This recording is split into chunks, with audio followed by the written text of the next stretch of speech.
Tujuan kita adalah Allah dan Rasulnya. Untuk memilih pemimpin sederhana, ada kisah politik yang kita ambil dari baginda Nabi. Jadi kepada calon pemimpin yang mendengar suara ini, kisah yang pertama adalah kisah untuk calon pemimpin. Dan ini terjadi pada pemimpin agung baginda Nabi.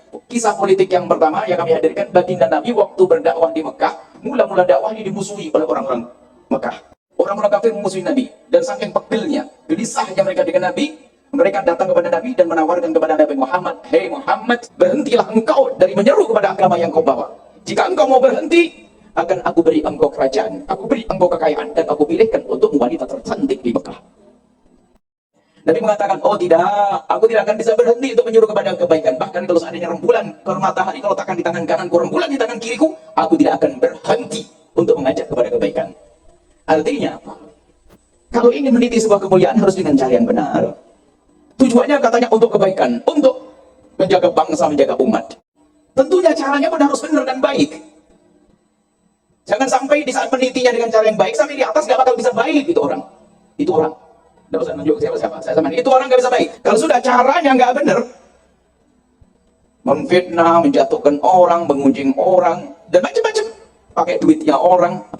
Kalau jadi pemimpin gak bakal bisa baik orang seperti itu. Nabi saja ditawari. Mestinya kalau ukuran, kalau pikiran orang sekarang, sudahlah kamu jadi presiden dulu, jadi gubernur dulu, jadi bupati dulu, nah setelah itu bangun pondok.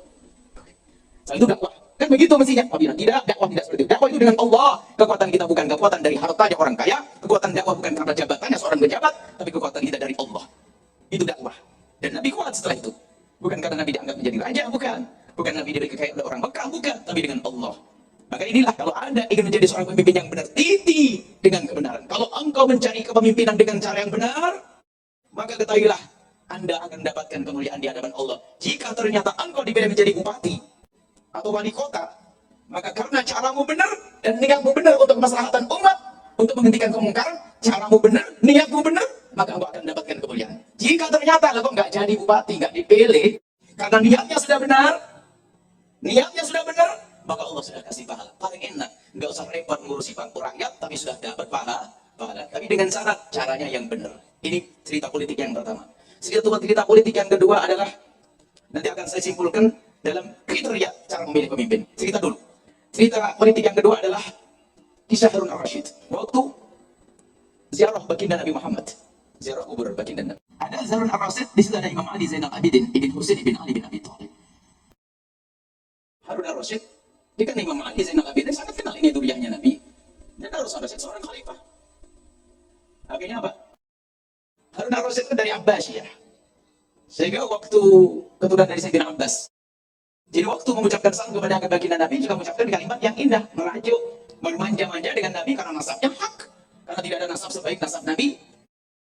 Yang nasab kepada paman Nabi paling bagus. Akhirnya mengucapkan Assalamualaikum ya Rasulullah, ana ibnu ammika qad jaa.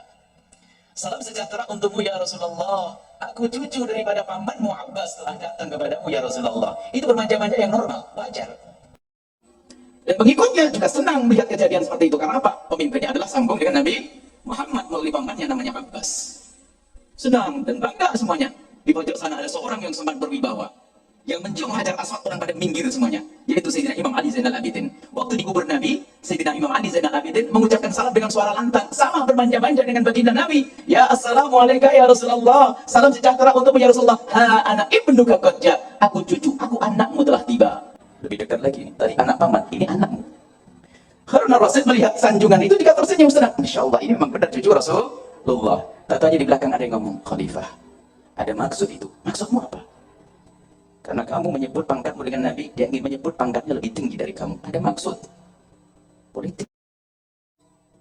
Akhirnya dalam riwayat seketika itu Harun al-Rashid terpedaya. Sehingga apa? Imam Ali mau dihukum, mau ditangkap. Cuman Allah memberikan kesadaran kepada Harun al-Rashid setelah itu sadar bahwasanya yang dilakukan itu salah. Jadi Imam Ali Zainal Abidin ditangkap karena dia menjadi rival, seolah-olah ingin merebut tentang kekuasaannya, disingkirkan. Setelah itu beberapa hari kemudian beliau sadar dalam riwayat. Ini riwayat, beliau sadar lalu tobat, minta maaf. Yang membisi ini yang dihukum. Nah, dari ini akan saya simpulkan menjadi kriteria memilih pemimpin. Yang pertama, dari cerita tersebut. Dari kisah yang kedua ini, biarpun orangnya baik, tapi kalau yang ngusung tidak baik, jangan dipercaya. Dia bakal dibisiki dengan kebusukan. Hati-hati. Jelas? Harun al-Rashid baik, tapi dibisiki. Yang bisiki ini loh, hati-hati. Partai itu bisikin loh ya. Saya tidak ada urusan dengan partai merah, putih, kuning, hijau. Itu adalah partai kita semuanya. Pokoknya gabung, pokoknya ngaji beda. Partainya partai Al-Bahjah nanti.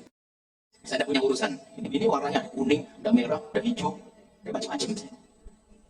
Baik, ketahuilah bahwa nah, biarpun orang baik yang musuh itu siapa?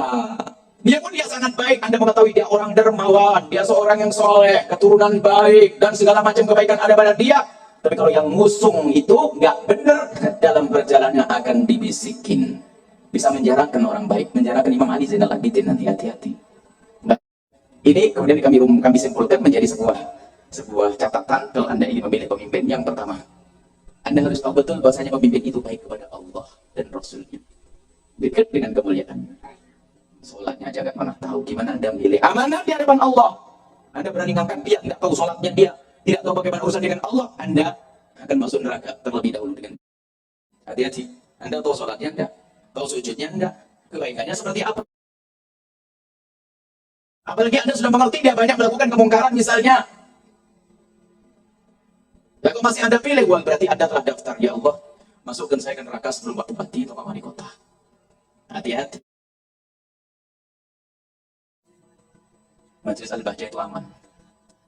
Insya Allah nggak ada calon-calon yang datang ke sini mau pamer apa-apa. Karena dijaga insya Allah oleh Allah. Ya. Baik, yang pertama adalah Anda harus tahu dia itu baik kepada Allah. Kemudian yang kedua, dia harus baik dengan sesama manusia. Nggak cukup orang ahli sujud. Sayyidina Umar pernah waktu itu ditawari oleh satu orang untuk menjadi khalifah di gubernur di Mesir. Ya khalifah, sangat pantas kalau dia itu engkau angkat jadi gubernur di Mesir. Sayyidina Umar bertanya, dari mana kamu tahu dia pantas? Oh, dia selalu menekuni masjid. Dia ahli sujud, ahli ibadah. Lalu Sayyidina Umar bertanya, apakah kamu pernah berurusan dengan dia? Meminjam uang? Ataukah kamu melihat dia urusan dengan manusia? Oh tidak, karena dia di masjid saja. Dijawab oleh khalifah, itu hanya urusannya kepada Allah yang baik. Belum terbukti baik dengan manusia, tidak boleh jadi pemimpin. Biarpun baik kepada Allah, tapi belum pernah terbukti baik dengan sesama manusia, tidak boleh dipilih jadi pemimpin. Yang kedua, harus baik dengan manusia. Kegiatan sosial. Kegiatan sosialnya hebat tapi nggak pernah sholat. Nah ini nggak benar, nggak diterima. Yang ketiga adalah siapa yang musuhnya. Biarpun dia baik kepada Allah, baik kepada manusia, siapa yang ngusung dia. Organisasi apa, partai apa, kelompok ahli sujud atau enggak. Amanah di hadapan Allah, Anda jangan main-main. Wah dia wali, yang bisa terbang di awang-awang. Tapi kalau yang ngusung adalah tidak benar, maka tidak benar. Jangan dipilih. Sederhana, ya. Yang ngusung siapa? Yang bawa siapa? Tapi ada orang baik, tapi diusung orang yang tidak baik. Kejeblos ya itu. Niatnya sudah nggak benar nanti. Hanya pengen kayak jadi. Nabi aja ditawari nggak mau kan?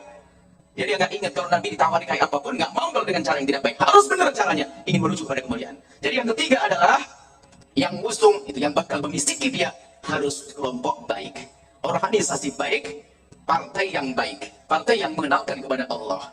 Yang keempat, di saat Anda memilih, lepaskan kepentingan pribadimu.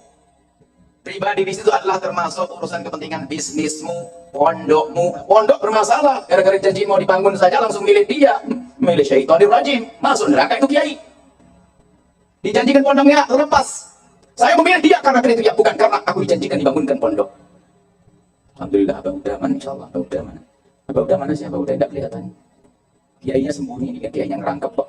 Saya cawe-cawe sama saya barang ini. Aman. Jadi jangan ada kepentingan pribadi. Kalau sudah ada akunya, nggak bisa jujur Anda. Wah, nanti kalau kita milih dia ini, insya Allah pondok 6 tingkat, udah. Bahkan saya sampaikan kepada pengurus Al-Bahjah dimanapun, akhirnya aman, nggak ada yang berani datang. Kalau ada calon nawarkan, langsung jangan dipilih. Kalau ada calon nawarkan rezeki pada pondok, jangan dipilih dia. Alhamdulillah aman gara-gara saya ngomong gitu, sehingga tidak tergoda hatiku dan hatimu. Nah, ini gue udah bingung betul kalau ada yang nawar-nawari. Sudahlah, kalau nyalonkan bupati jangan nawarkan ke pondok ya. Ngora PTN. Paham dah? Jadi maka ini kalau sudah yang kita pikirkan kepentingan ada hubungan denganku, pondok itu kelihatannya untuk Allah, bisa untuk kesombongan loh ya. Pondok besar, muridnya banyak, jamaah banyak, itu ada setannya juga. Hati-hati. Bahkan yang paling mahal itu adalah Nabi, yang urusan dengan Nabi bisa dijual itu nanti.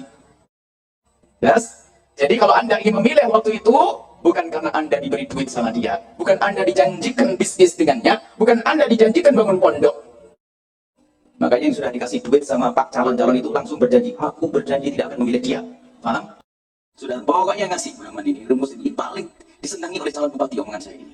Sama wali kota, paling senang omongan saya yang terakhir ini. Pokoknya yang ngasih duit jangan dipilih. Wah, gimana nih yang sama? Bagus, bagus. Nah, yang keempat, berapa? Yang kelima, mengadulah kepada Allah dengan memohon istikharah. Istikharah sekaligus berdoa. Jadi setelah itu Anda netral, hati Anda aman, Anda istikharah minta petunjuk kepada Allah. Ya Allah, di antara pemimpin yang baik sama baik mana? Nggak baik semuanya ya Allah. Gimana? Misalnya nih, pokoknya minta petunjuk kepada Allah. Nanti Allah bikin mudah bagi Anda. Ingat, ini adalah cara memilih pas, memilih calon. Baik. Dan Al-Bahjah punya prinsip kita akan baik kepada semuanya. Baik calon bupati yang jadi atau tidak jadi, harus kita tetap baik dengan mereka. Kita punya musuh. Ibaratnya begini loh ya. Kalau saya punya anak perempuan dengan laki-laki bandel, preman, semuanya yang soleh, yang baik, saya harus baik dengan mereka. Yang preman dibenahi menjadi soleh, yang soleh. Tapi bukan berarti semua harus jadi menantu saya, kan gitu ya. Makanya ada calon-calon yang nggak benar tetap baik dengan saya, tapi tidak serta-merta saya pilih dia. Sama, laki-laki macam-macam, tapi saya tetap baik dengan dia. Target saya semua masuk surga, tapi tidak harus semuanya saya jadikan mantu. Paham ya? Jelas. Jadi tidak semua harus pilih, nggak dipilih ya apa-apa, tidak apa-apa. Jadi ini yang penting, karena apa? Fitnah biasanya, gara-gara itu. Fitnah, permusuhan, caci maki, Allah-Allahan dan sebagainya, Anda tidak akan sampai kepada Allah. Majelis maulid jadi bubar, majelis rebutan suara. Alhamdulillah, nggak ada rebutan suara di sini. Yang rebutan suara hanya tukang qasidah sama. Itu saja. Yang lain tidak ada rebutan suara sama. Baik, sampai di sini insya Allah. Setelah ini, jelas tahu rumus-rumusnya. Rumus memilih calon. Setelah itu Anda aman, tentram, nggak usah ribut. Kalau Anda ribut sama tetangga, ribut sama saudara, apalagi satu tim Al-Bahjah ribut, berarti Anda korban.